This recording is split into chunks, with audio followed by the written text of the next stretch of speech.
Hey guys, what's up? Xavier Cottle here with another video, and today this is for my Colts fans following the page, if there's any. And this is really just talking about the future of the Colts, today's game, some takeaways, things I think that need to be addressed um, with today's game. Um, and going down the road, how we can succeed um, in the NFL. But yeah, let's get right into it here. The first thing I want to address is the Colts defense. The Colts defense played pretty abysmal in the first half. They go at 200 yards passing, 220 I think, two touchdowns from Baker Mayfield. We held the run in check, which was really good. We held the run in check the whole game, but Baker Mayfield was hitting these play action passes. We weren't pressuring him.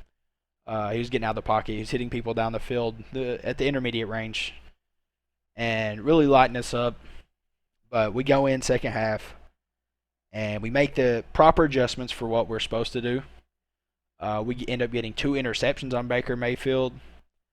We yet again stop the run. Um, let's see. I don't know what they're running. Let's see what their running stats was here. 20 carries, 72 yards, 3.6 average, and Johnson 4 average, 32 yards. But he ended up having some 20-yard carry at the end of the game. So besides from that, they were both held really to three or 3.5 or under for the average. Um, so yeah, I think our defense first half played poorly, but we wasn't exposed the whole game. In the second half, we really put a stop to this Browns defense without Darius Leonard, which is pretty impressive to me.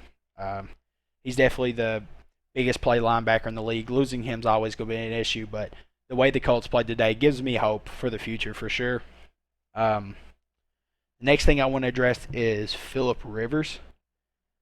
Um, yeah, there's no other way to put this other than to be really blunt and no disrespect to Philip Rivers. I have a lot of respect for him. 8-time Pro Bowler. He's always did his thing at the Chargers. He's made it to a few AFC championships with the Chargers. Actually knocked the Colts out during the Peyton Manning era a few times. He's did his thing his whole career, but after watching this game, it is painstakingly obvious that Philip Rivers should not be a starting NFL quarterback in this league. Um, just put it lightly, he threw this game away for us. Uh, three turnovers, two interceptions, one a pick six, one a safety. I said that the Browns were going to have to score 28 points to win this game. They only scored 23. And, Philip Rivers scored 9 for them. And I hate just putting it on one man because Philip Rivers was pressured a bit this game. But, it's his job, too, to adjust these slide protections. Look out here, see where they might be blitzing from, slide protect to the blitz. Or slide protect away, move your running back over, block, anything, But at this whole game, it was like he was just leaving LaRaven Clark just to die to Myles Garrett a lot of the time. Interesting to see that, that was something I didn't expect. I expected a healthy amount of double teams from Quentin Nelson onto Myles Garrett, and it just really didn't happen. Didn't come to fruition. Yeah, it's just his play for me right now is just abysmal, um,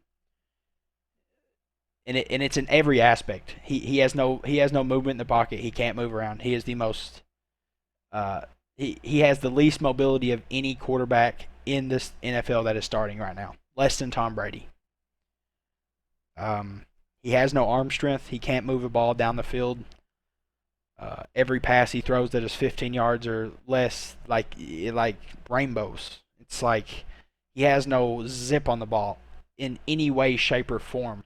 And usually, whenever he's throwing 15 or 20 yards down the field, the receivers are having to lay on their stomach and catch this ball, or drop to their knees, catch the ball, because Philip Rivers cannot get the ball there.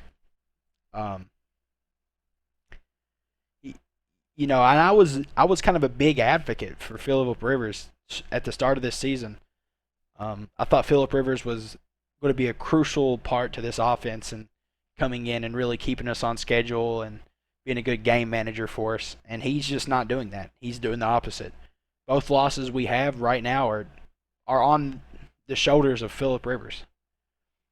Um, I'm interested to see what's going to happen down the road because like I said, I have nothing but respect for Phillip Rivers, but at this point, watching him play, it's not fun. It's pains like I said, painstakingly obvious he is the reason this Colts team didn't win today. You know, like I said, first half our defense they came out, they didn't play well. Second half we adjust, we allow 3 points, but they end up scoring 12 points or yeah, 12 points. Why? Phillip Rivers turns the ball over 3 times. He gives them a safety and a pick six. He throws to the flats whenever someone is there the entire time. A guy was in the flats the entire play. His receiver runs over there, and Phillip Rivers just, lost one. A complete duck over there for a pick six. And then we get a kick return. Yeah, let's go. Kick return. Here we go. That's exactly what we want. What happens? We go down the field. Field goal. Two field goals in the second half. Why is that? Phillip Rivers cannot perform in the red zone in a shortened field. Why is that? He can't fit a ball into a tight zone. Why is that? He has no arm strength. And it is obvious. It is obvious Phillip Rivers cannot play as a starting quarterback in this NFL. No matter how good of a team he has around him. He could play on the Chiefs right now and he would not be a good starting quarterback. But I'm going to leave the Phillip Rivers topic. I'm going to go on to the next, and that is our running game. The last 2 weeks, our running game has looked incredibly improved. I'm liking it. I think Jonathan Taylor's starting to come along a little bit more, really filling in and playing better behind this line. His ball carrier vision is starting to improve a lot. I think he's getting more comfortable. That being said, he only got 12 carries for 57 yards, but like I said, we were playing at a deficit the entire second half, so that really just, to me, what Jonathan Taylor showed me today was that he deserves this starting spot. He deserves to play. Um, Nyheim Hines, 3 carries for 8 yards. Nyheim Hines does deserve them carries. He deserved to be on the field, but I think it's Jonathan Taylor is our definite, keep him on the field the entire time. He's starting to look that way. He's getting the ball. He's hitting holes hard. He's looking for contact. I saw him truck somebody on the sideline. He looks like he deserves to be there. He has all the physical aspects you want, and his ball carrier vision is coming along. So I'm really not worried about that. Yeah, let's take one last look at our defense, and then I'll go on to the one last thing I want to talk about, and that is our coaching. Yeah, like I said, here's their defensive stats. Baker Mayfield played well in the first half, but second half just didn't do anything close. What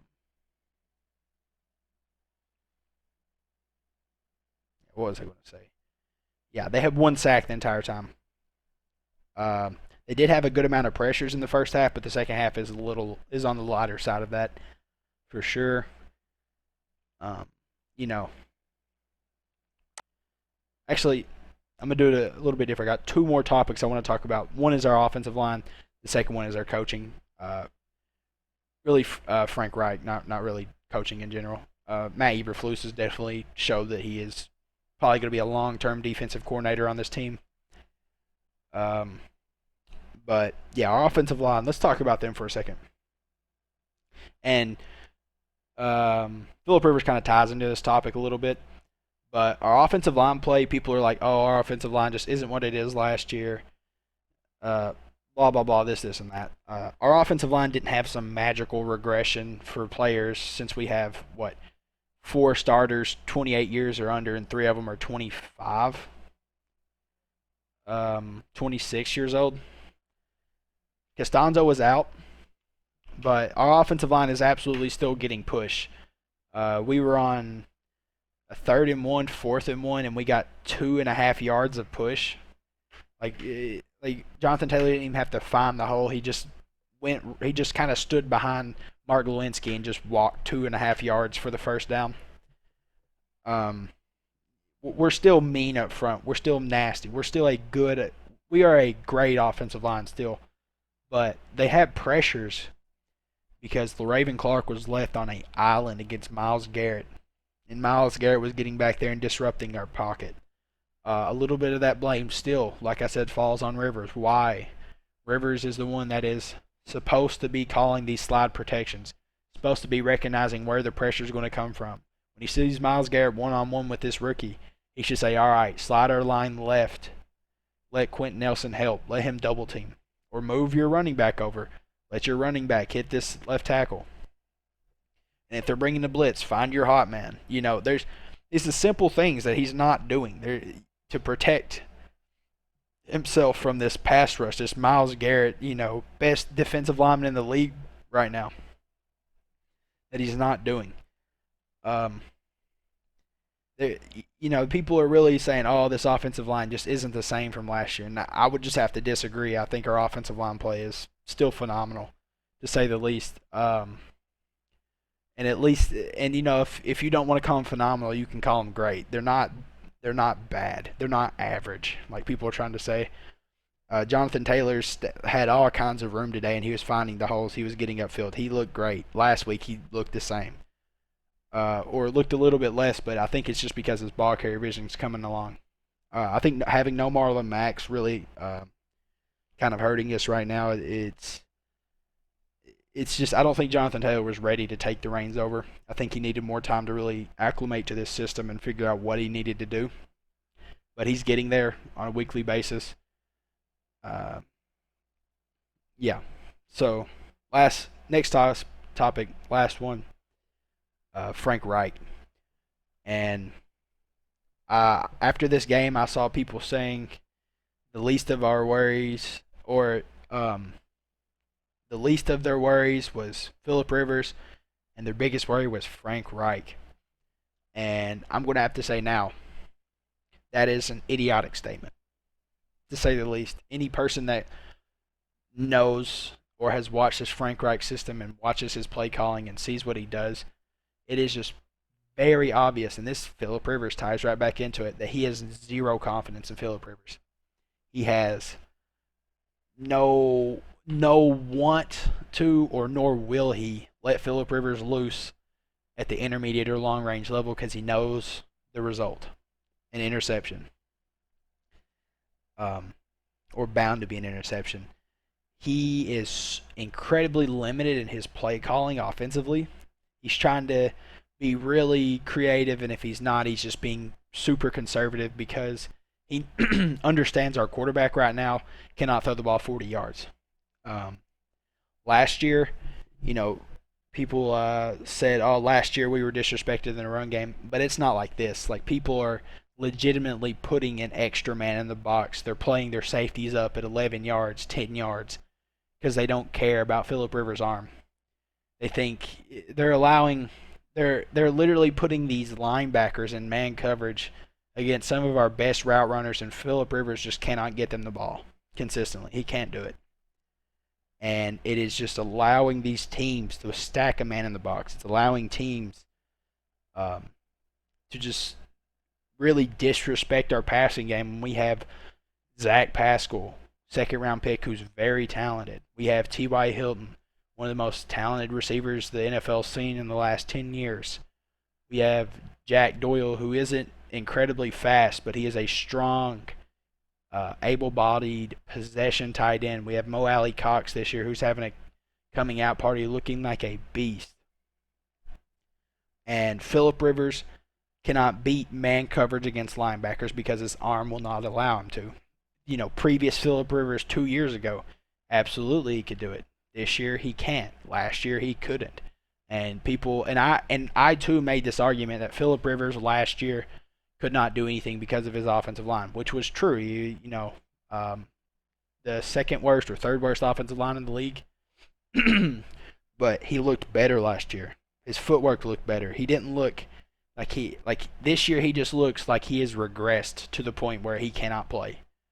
He just doesn't have the physical attributes to play the quarterback position in the NFL. And it, like I said, it's painstakingly obvious after this Browns game. This is 2 losses we've now had that we just should not have we have lost. Like we shouldn't have lost week 1. Philip Rivers threw that game away for us. I was like, all right, that's fluke. 49 passes. We're not going to let him loose like that again. That was just a real test, just to have a barometer on where Philip Rivers is. And this week, when Philip Rivers was at a deficit in the second half, down 10, and then his team comes out, defense holds them to 3. Philip Rivers throws the game away again. And this one is 110% on Philip Rivers. This is on nobody else. This is not on the offensive line. This is not on the defensive line. This is not on the linebacking core. Definitely not on the linebacking core. Anthony Walker and Bobby Okereke both had interceptions. This is not on the secondary. It's not on the tight end. It's not on the wide receiver group. It's not on our running backs. It is on Philip Rivers. Philip Rivers. Yeah, I'm done ranting. Hey, if you're still here, thanks for being here. I only post these ever so often, but if there's any Colts fans on my page, or if anyone cares about the Colts or anything about this team, thank you for being here. And if you like the content, like and subscribe. And until next time, guys, I'll be seeing you later.